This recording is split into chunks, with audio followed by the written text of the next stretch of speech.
Hey everyone, my name is Kaylee and welcome back to my channel, Dog Ear Page. Today we are going to be getting into a tag, the mid-year book freakout tag. I know it's a little late, it's the end of July, we're a little bit past halfway, but I'm new to BookTube. This is my third video. We're gonna do it anyway because I think it's a fun tag, so let's get into it.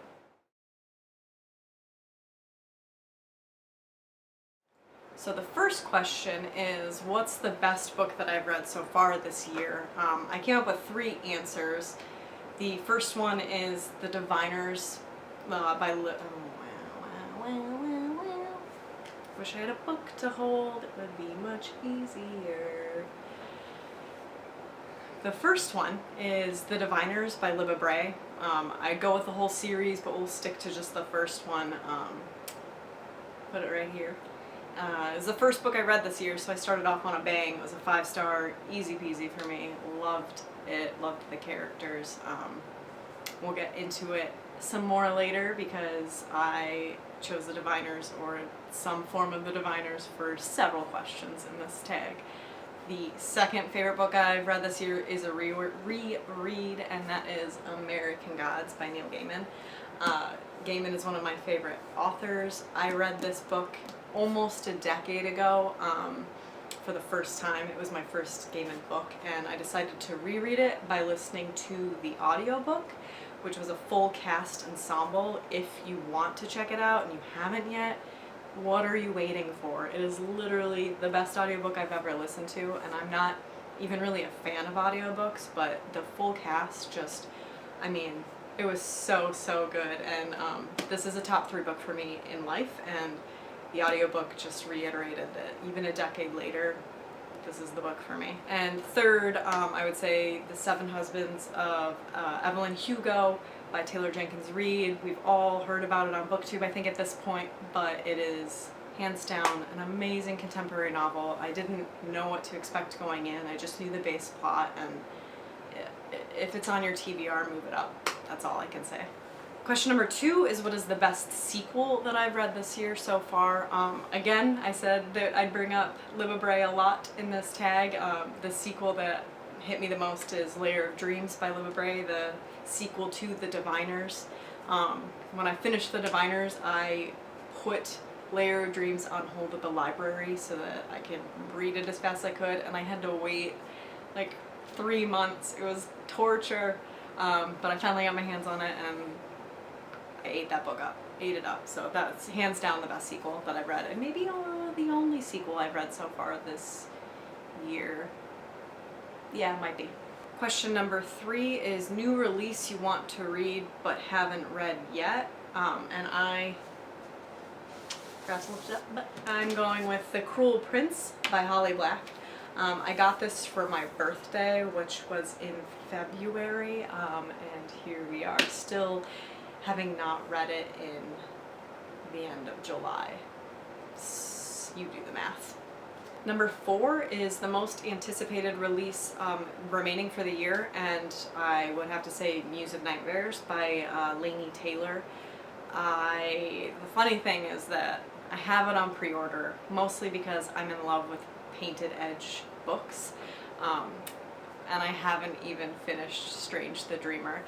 It's one of those books that I keep checking out and I'll read, but then I'm distracted and I want to like give my full attention to it because it's such a beautiful story and it's so well written, and I mean, everybody knows that has read it that it is just, it's something you want to actually commit to, and it's a long book, so I have it, I'm halfway through it, I don't own it, so I keep checking it out, and yet I'm already excited for the sequel. So number 5 is what was my biggest disappointment of the year so far, and it's funny because my last answer is Laini Taylor's Muse of Nightmares, and my answer for my biggest disappointment is Laini Taylor's Daughter of Smoke and Bone. I'd heard such good things, and I started with that book before I even checked out Strange the Dreamer because I'd heard such good things about that trilogy, and it just wasn't for me. I liked the concept, I really do. I like the fantasy world that's built, but the writing wasn't for me. I felt like it was a little tropey. I didn't want to be disappointed, but I was. So what can you do? Strange the Dreamer, I gave a second chance to, despite, and I'm glad I did. My second answer for this question too is Leah on the Offbeat by Becky Albertelli. I think I've seen opinions split down the middle both ways. People loved it, people hated it, people were disappointed by it. I fall into the disappointed, not so great category. I didn't hate it. I think that, like, if you follow my Instagram account, or you saw, I gave my opinion there, but mostly I feel like Becky felt pressure to write a book that would make her fans happy, and man, I loved Simon versus the Homo Sapiens Agenda. I loved even more Unrequited Love. Why can't I think of the name of the novel? The Upside of Unrequited. I loved it. I loved it. I loved it. But along comes Leah in the Offbeat, and you get a cast of characters you thought you knew, but you don't know anymore to fit the story, and I was the first person to check it out at my library. I picked it up the day it came out. I read it that day, and I wish that I hadn't. Yeah. Question number 6 is the biggest surprise I've had in my reading this year, and I have to go with Neal Shusterman's Scythe. It hit me out of nowhere. I know now that Neal Shusterman kind of is a big name, especially on BookTube. There's multiple series he's written, and people really, really love him. Scythe was my first attempt at reading any of his work, and I saw it because so many people were doing their gleaning videos for Scythe's sequel release, Thunderhead, so I figured I liked the covers. The idea sounded really fascinating for the plot, so I checked it out, and it blindsided me. I didn't know what I was getting into. I tend to not, I don't know if you consider it post-apocalyptic, because it's not really an apocalypse, but it sort of falls into that feeling for me, and I tend to not really gravitate towards those kinds of books, but man, it was a good one. I really, really liked it, and Thunderhead then, you know, was equally good. So if you haven't checked it out and you want to, don't hesitate. It's a great series so far. Number 7 is my new favorite author, whether it's a new author debut or new to me, and I'm going with new to me, the latter. I don't think I've read anything that's a debut novel this year so far, and I'm going with a graphic novelist, and that is Jeff Lemire. This is the second graphic novel series I'm reading from him. First, I read the Sweet Tooth series, which is older. I want to say it's from like 2013, maybe a little bit sooner than that, even sooner. Jeff Lemire writes really great work. He is actually post-apocalyptic, so it's funny that I just said that I didn't really care for post-apocalyptic. Apparently in graphic novels that's not the case. They're just great stories. You really care about the characters. Sweet Tooth was a book I had to search for. My library is really, really great, and I'm really lucky that they can do interlibrary loans, so if I want a book, they can try and get it from other libraries around our state, and they got Sweet Tooth from several libraries for me, so I got to read all of those issues. And then my future brother-in-law is a big graphic novel fan, and he lets me borrow the ones that I think I'd be interested in, so he got me into the Descender series, and this is the second volume. I read the first one already. This one's on my TBR for the Booktubeathon, so we'll see how I feel about this at the end of July, maybe August, we'll see. Number 8 is my newest fictional crush. We're going back to Libba Bray, the Diviner series.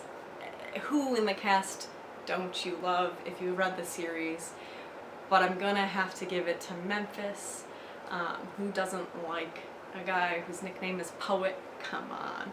Memphis is great, and also Theta is such a babe, right? Those two probably are my top, but literally everyone in that cast, you grow to love them, so I'd say the whole Diviner series cast. And on that note, number 9 is newest favorite characters, and we're just gonna roll that into one answer. The Diviners cast.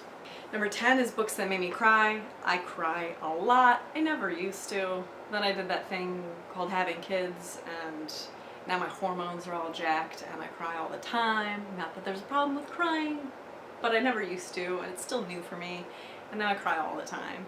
But I would say the ones that hit me most impactfully and made me cry because I felt it in my heart would be The Seven Husbands of Evelyn Hugo, again by Taylor Jenkins Reid. I can't say anything without spoiling it, but there were several parts in that book that had me bawling. And then I'm also going to say it's not actually this book itself, but A Court of Wings and Ruin. I'm like embarrassed to say it, but the end of that book, when I thought one thing was happening that wasn't actually what happened, I cried. I wept. My daughter was like, "What is wrong?" It hit me out of nowhere, and for that, Sarah J. Maas has made a little dent in my heart, okay? Okay. Number 11 is books that make me happy. I have to give it to a graphic novel series, and that's Giant Days. 2 hours later. I can't remember who wrote Giant Days, and I don't have the books with me. But Giant Days, check it out. It's just a fun graphic novel series about 3 girls that are in college and roommates, and it grows with them. So I believe the series right now, they're in their 2nd year of college or university, because it takes place in the UK. And they're just, there's not really at this point like a point to what's happening in the series, but they're just fun to be a part of. I don't know what else to say. It's just the truth of it. It makes me happy. I enjoy reading them. I can't wait till the next installment. I think that's out in the fall too, so add that to my list of things I'm looking forward to. Number 12 is favorite book to film adaptation, and I have to say that I don't believe I've read more than one that can fit into this category. Obviously I'm going to read, if you saw my TBR video for the Booktubeathon, I intend to read Fahrenheit 451 and then watch the movie or series or whatever it is. So that'll be my second, I guess, but I have one that I read, Clive Barker's The Hellbound Heart, which is actually the novella that inspired Hellraiser. So I saw Hellraiser a while ago, and then I picked this up for some readathon, I can't remember, because it's short, it's real short. It's a novella. So I'm gonna go with it, because I was actually very shocked how good this novella was when I didn't really care for the movie, you know? I don't really like movies, don't tell people that, but I don't like movies that are like pre-2000. I'll watch them once, but that's it. So it's kind of cheating to say this, but I'm gonna say it anyway. This is my answer. Number 13 is easy because it's my favorite review, or so apparently my camera cuts out in a half hour. Today I learned. Has it been a half hour? Jeez. Okay. Number 14 is the most beautiful book that I've purchased so far this year, and I've got 2 of them. Technically one I got at the end of December. I'm gonna count it anyway. We'll go with this one first though. Children of Blood and Bone by Tomi Adeyemi. It's gorgeous. I watched the video of her opening her book for the first time, and like, how do you not smile watching that? How would you not smile looking at this when you open it? It's so pretty. The art is so pretty. It's so pretty. I still haven't read this, but gorgeous. And then the one that I got back in December, late December, is The Girl in the Tower by Catherine Arden. The Bear and the Nightingale, the prequel to this, is one of my favorite books ever written. I just got a copy of that. You'll see it in my haul whenever I do that. I still haven't read this either, but it's a beautiful cover. The UK covers are also really gorgeous, so if you are at all interested in Catherine Arden's work, check out the UK editions as well, because, I don't know, they're really pretty. I might prefer them over this, and I still think this is gorgeous, so, yeah, check them out. Also, for that answer, I'm gonna go with Six of Crows by Leigh Bardugo.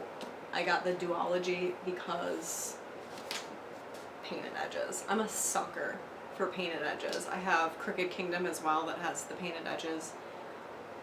If you slap some color on some paper and you bind it and you put it in a book, I will probably want to buy it. I mentioned having Muse of Nightmares on pre-order simply because they painted the cover. Well, of course they painted the cover. They painted the pages. I got them, and then I find out that they have a duology that you can buy, and they both have painted covers. And I'm not going to re-buy Muse of Nightmares to get a painted, different color edge. So I'm going on a tangent about painted colors. Beautiful, beautiful, beautiful. And the last question, question number 15, is what books do you need to read by the end of the year? And I'm already rolling my eyes because literally almost all the books I've shown in this video I still need to read. I mentioned in my new to booktube video, and I'll say it again here, you'll probably hear it a lot, I buy books I really, really want to read, and then I don't read them because I read my library books because they need to go back because I don't own them. So I buy books I really want, and then I don't read them. It doesn't make sense. And I need to like pull back on going to the library so that I can read the books that I own. But then I find myself having to talk myself out of going to the library like every day. Anyway, besides all those books that I've shown already, I'm gonna throw this one up, V.E. Schwab's A Darker Shade of Magic, the trilogy. I will be partaking in the Darker Shade of Magic read-along that Mr. Common Spence, who I'll link the video to the read-along below, is hosting starting in August for the 3 months that follow. So I bought the first 2 books. Hopefully I like them enough to buy the 3rd book. I'll probably buy it anyway just to have the trio. But I'm going to say this because I at least know I will actually read it to be part of the read-along. So there's that. So that's it, guys. It's the end of the tag. Thank you for watching. If you've done this tag before, let me know below. I'll check it out. Are there any books that you've bought in this year that are just sitting, waiting to be read in favor of other books? Let me know. If you want to link up in any other platform, I am on Twitter, I am on Instagram, I am on Goodreads. They're all linked below. If you want to subscribe to my channel, help me out. I am brand new to this, so new friends are always welcome. Hit that like, and I'll see you in the next video. Thanks.